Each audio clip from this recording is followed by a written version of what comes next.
Guys, तो कैसे हैं आप सब। आप सभी का स्वागत है द गीगा ट्रेडर चैनल पर। दोस्तों आज का टॉपिक है डे 4 रिस्क रिवॉर्ड रेशियो।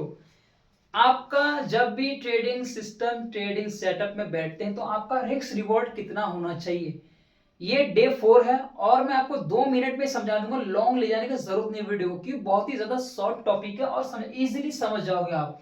ठीक है, जब भी आप ट्रेड करते हो, आपका जब भी 100 का अगर टारगेट है, ठीक है, अगर 100 का टारगेट है तो आपका क्या हो गया, 50 स्टॉप लॉस हो गया।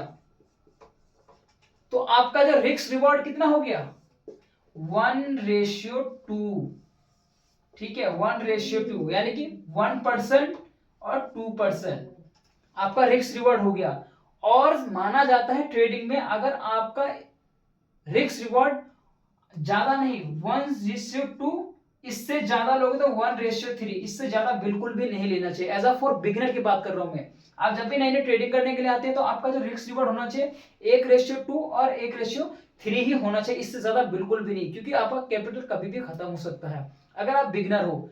तो रिस्क रिवॉर्ड में कुछ भी नहीं रखा है, आप रिस्क रिवॉर्ड को अच्छे तरीके से मैनेज करना आना चाहिए आपको। ठीक है, यही चीज है, कैपिटल को मैनेज करना आना चाहिए। रिस्क रिवॉर्ड को समझ गए कि आपका टारगेट 1:2 है और आपका लॉस कितना है, बिल्कुल 50, यानी कि 1% भी का आपका क्या है, स्टॉप लॉस 1% का भी नहीं है, 0.5% का है। इस चीज को समझ के इसी को बोलते हैं रिस्क रिवॉर्ड रेशियो। आप अपने कैपिटल में किस तरीके से रिस्क रिवॉर्ड को रख रहे हैं। ठीक है, आपका टारगेट कितना होना चाहिए, रिस्क रिवॉर्ड कितना होना चाहिए आपका पोर्टफोलियो में। जैसे कि आपका जो अकाउंट है, कैपिटल है, उसमें कितना रिस्क और कितना टारगेट होना चाहिए और रिस्क रिवॉर्ड कितना होना चाहिए, उसी को बोला जाता है आपका आर आर यानी कि रिस्क रिवॉर्ड रेशियो। तो उम्मीद करता हूं आपको समझ में आ गया होगा। बिल्कुल इजी तरीके से मैंने आपको समझाने की कोशिश किया हूं कि आपका रिस्क रेशियो उसी को बोला जाता है जो 1:2 1:3 आपका as a for beginner, as a for beginner की बात कर रहा हूं। जब प्रोफेसर बन जाएंगे आपको समझ में आ जाएगा इसी इसका मतलब क्या है।